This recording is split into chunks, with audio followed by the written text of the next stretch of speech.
Hi everyone, my name is Alan. I'm from DMX Martial Arts, where we practice a modern interpretation of Southern praying mantis Kung Fu. Welcome to my solo training blog number 2. The purpose of these vlogs are for me to document and critique my own training so that I can improve. The training session here is a 30-minute training session, and it's divided into 10 2.5-minute rounds with 30-second rests in between. The first round, as you can see here, is the warm-up. It is followed by hand drill, then Lin Waan San Sau, heavy bag, and functional fitness. And those 3 rounds are then repeated again: Lin Waan San Sau, heavy bag, and functional fitness. And the session concludes with a round of abdominal exercises and the hand drill again. Now, if you do want to follow along to this video, you can do so. However, this is not an instructional video, meaning that I do not provide instructions on how to do these exercises. Therefore, if you do choose to follow along, you do so at your own risk.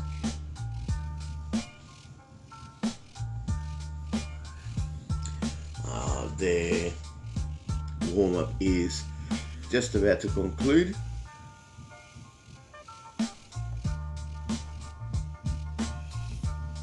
Finishing up with the 3-sectional touch, and now take the time to loosen up any parts of the body that are still tight. And for me, it's always the hamstring.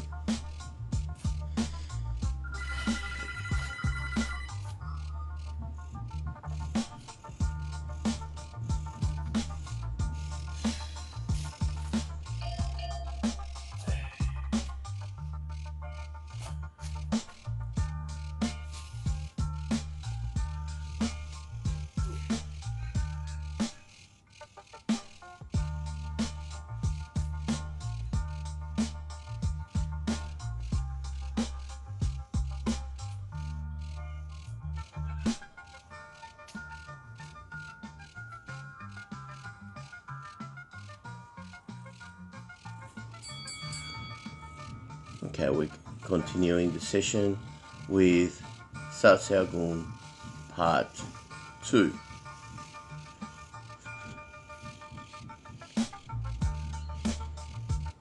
As the name suggests, it's a continuation to Saat Sau Gung Part 1. And the purpose of this drill is to teach some of the skills of infighting. That is, once you have bridged the distance between you and the opponent, some of the skills that you will need to get through his guard and to be able to get into the grappling range. We generally call this the Pok Sau reflexes, so we would strike with a Pok Sau, Lap Sau, Chow God, or Lit Kill. And that clears the hands out of the way for us to continue driving forward and gaining control of the opponent's head.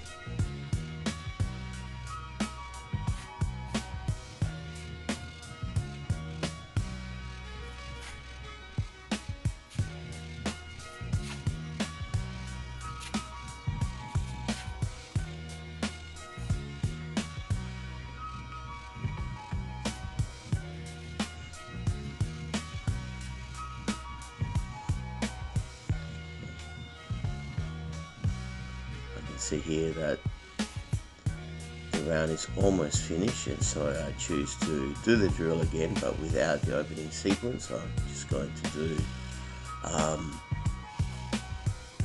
part where I walk forward and then I've gone back and just to show the camera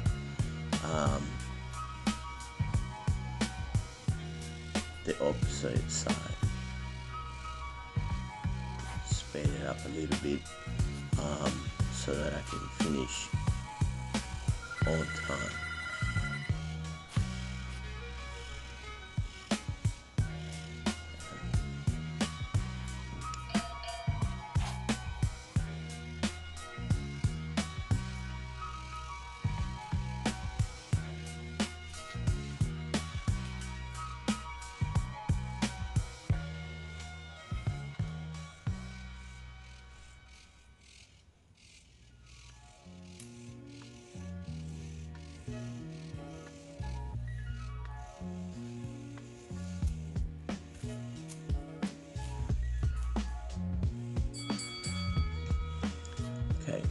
Lin Waan San Sau.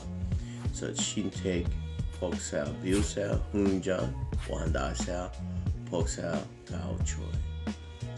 The application of this combination is to use the Shin Tek to bridge the distance between yourself and the opponent, and then the Pok, Bil and Gao Choi to crash through the opponent's guard, using the Wan Dai Sau to pull everything apart and creating the space needed for the Pok Sau Gao Choi to finish.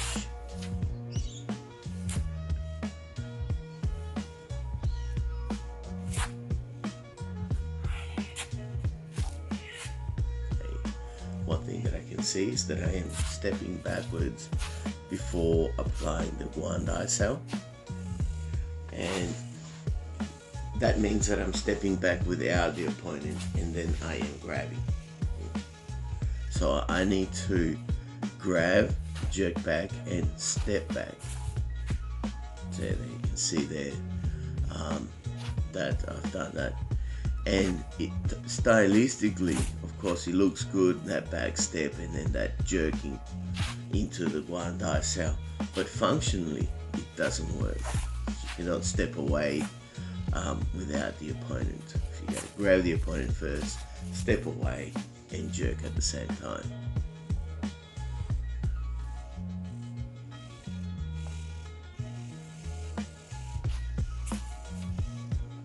So it's something that I continue to do, and it's certainly something that I will have to work in future sessions.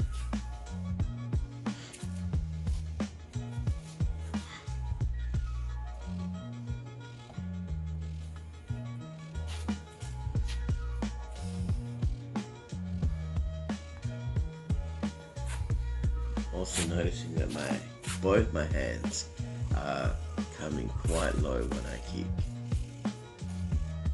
That's something that I'm going to have to work out. At least one hand needs to be high.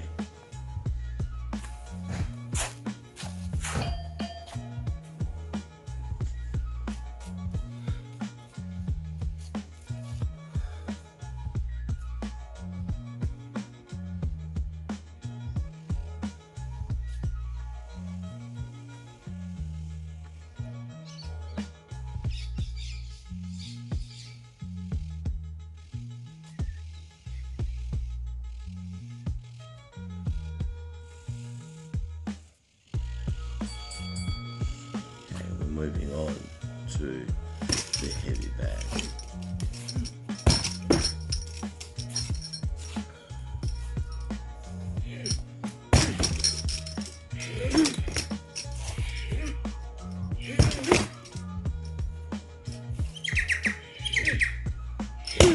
The heavy bag is good because it represents the footwork of the opponent.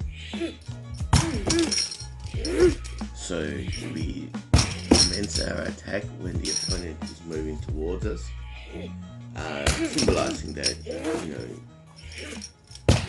we are defending ourselves. The opponent has to be on their back before that we can commence our attack.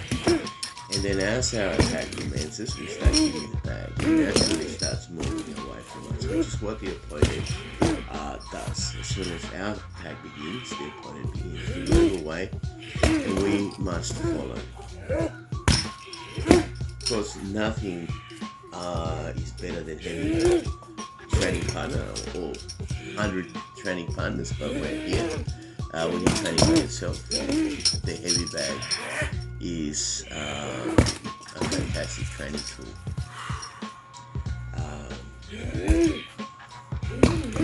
Simply because of its ability to somewhat replicate the footwork of the opponent.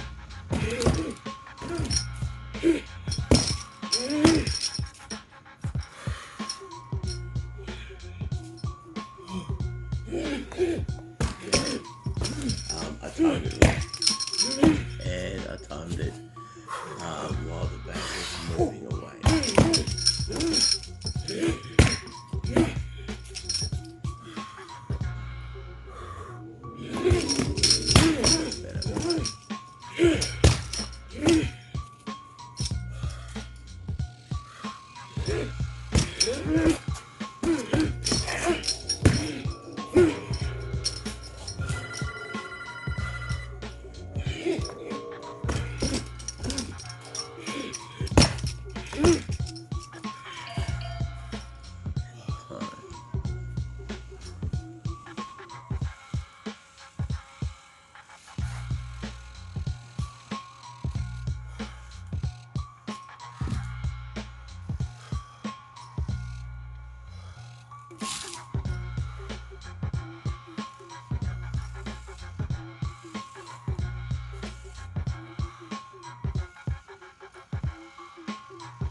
Going to kettlebell swings,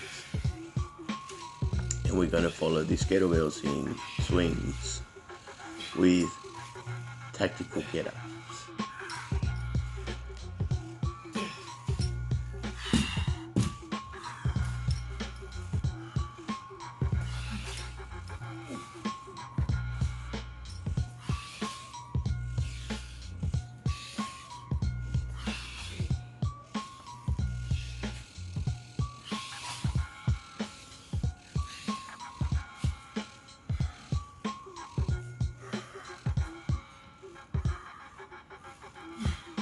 Here I start to add 180 step to the kettlebell swings.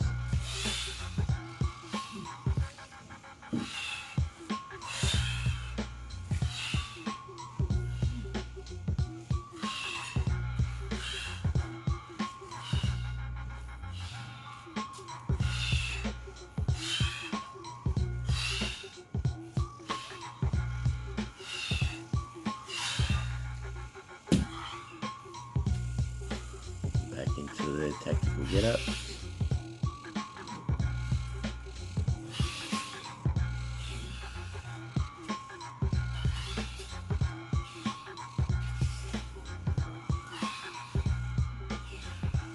Trying to be as dynamic as possible as fatigue starts setting in. Let's see, it's harder and harder to do so. Here I'm going to add another component to the kettlebell swing, and this is called a windmill press.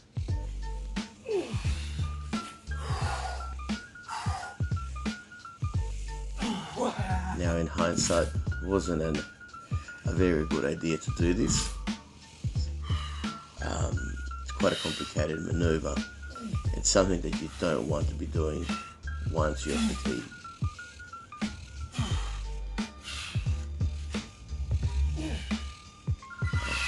Completely eliminated the 180 turn, and I'm focusing here just on the windmill press.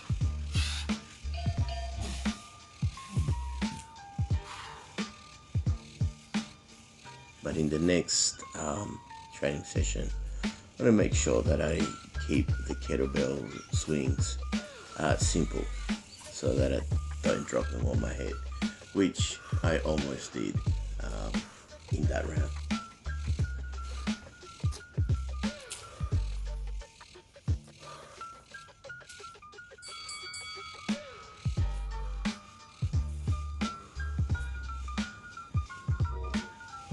Lin Waan San Sau again.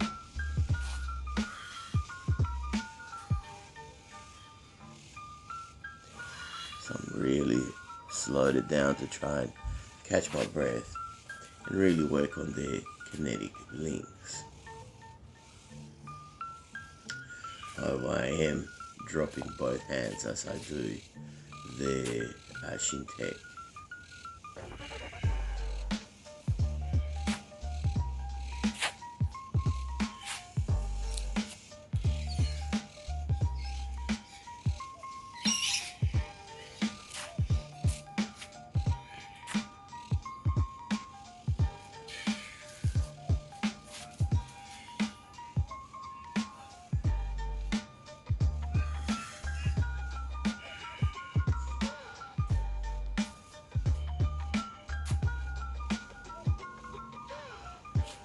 Utilizing a switch kick.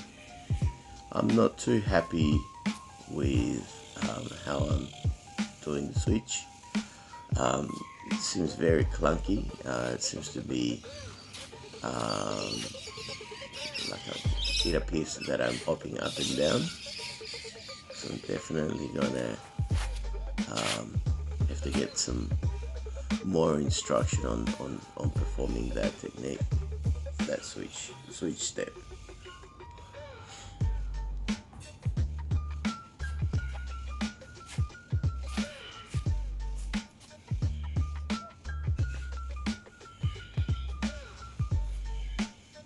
So the progression of the Lin Waan San Sau has been from rear shin tech to a switch shin tech, and now it is jumping shin tech.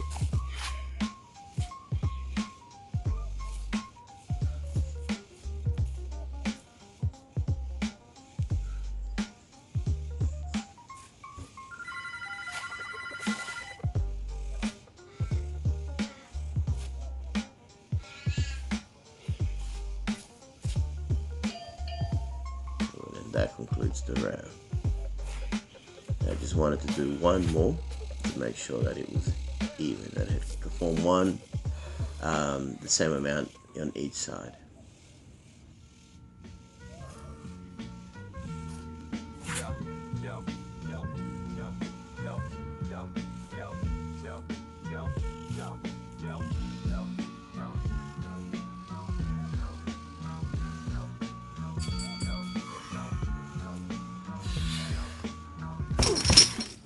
Final round of big bags.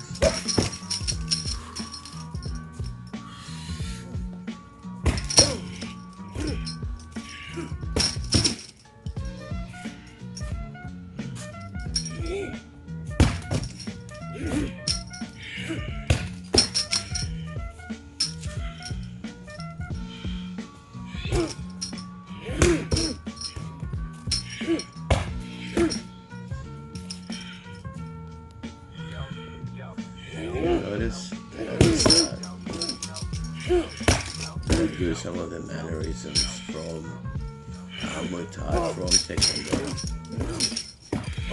and the reason I do that is what am I trying to say? The reason I do that is because of fighting philosophy that we utilize in the system, which is the attack is invisible, awareness brings no escape. So by using the mannerisms of Taekwondo, by beginning the combination with a kick, it, to the trained fighter, made appear that I am attempting to kickbox it, that I'm a kickboxer, Taekwondo practitioner.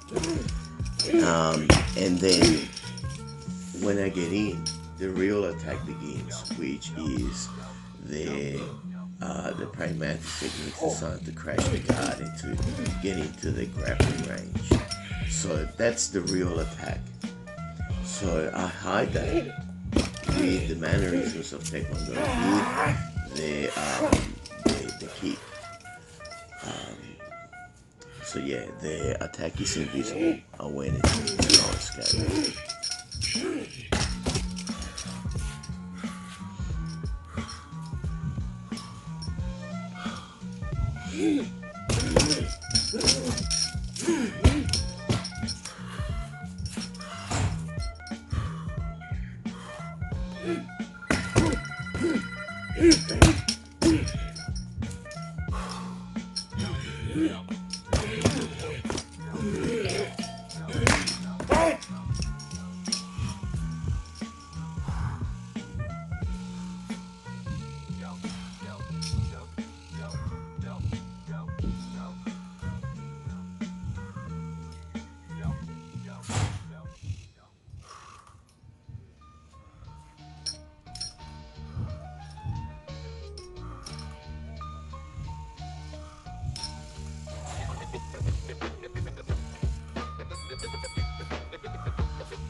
The final round of functional fitness.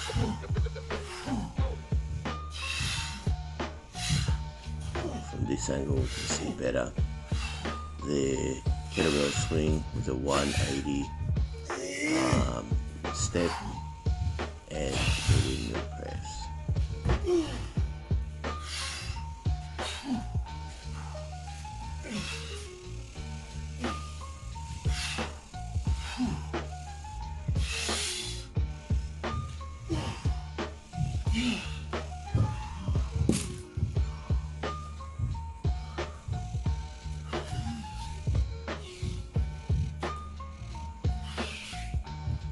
What I'm noticing is that I'm kicking my legs too high in that break fall.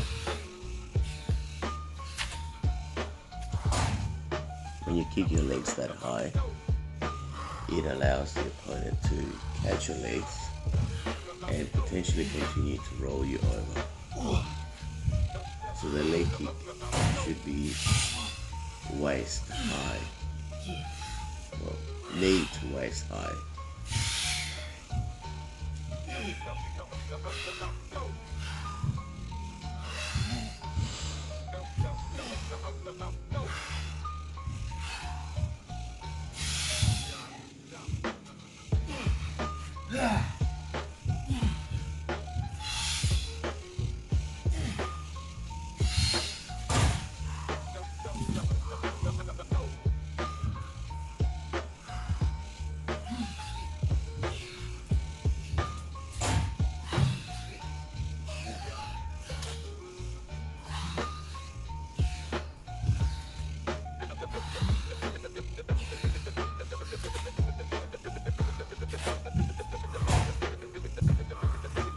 Seconds to go. Time to really feel the pinch of the breathing. Therefore, even swing the kettlebell all the way up and then round the ends.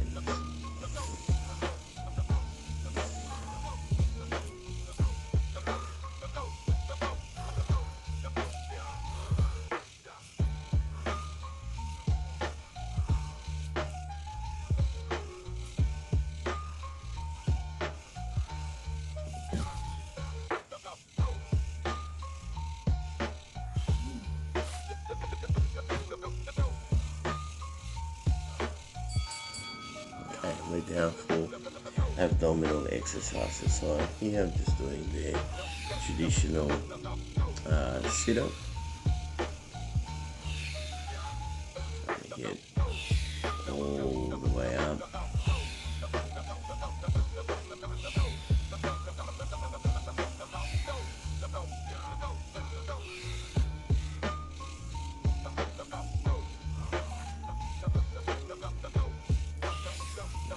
Oblique leg raiser.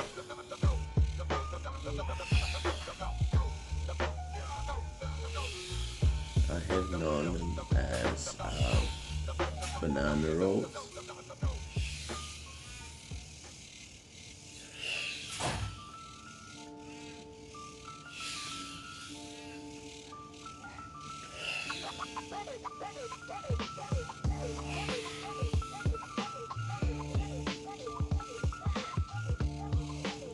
Into hip thrusts.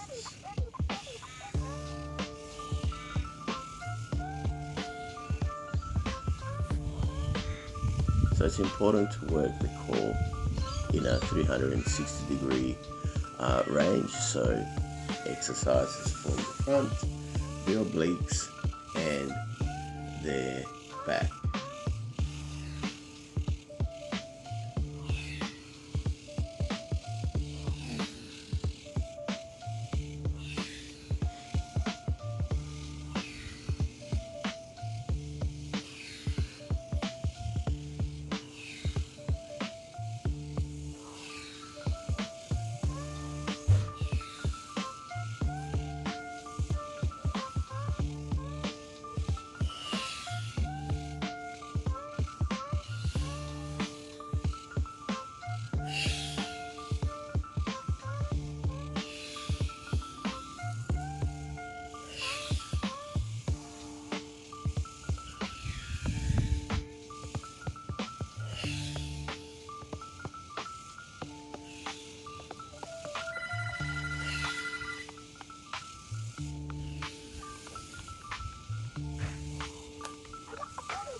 Finish the hip thrusters into the break round.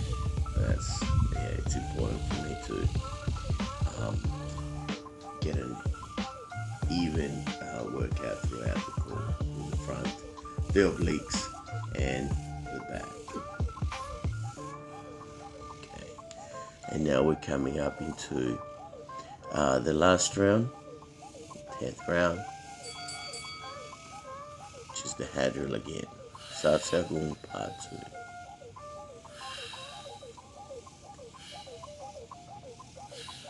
And here the purpose is just to cool down.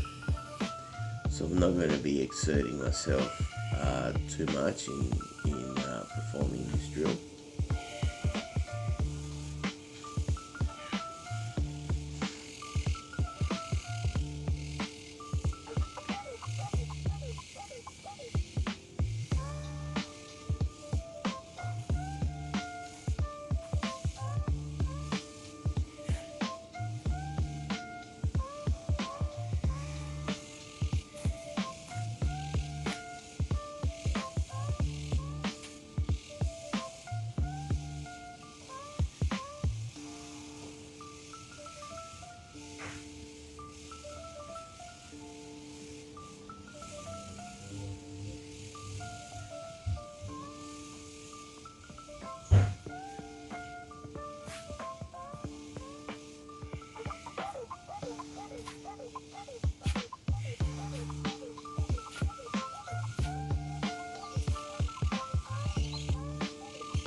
Again, this time with my back facing the camera.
We finish.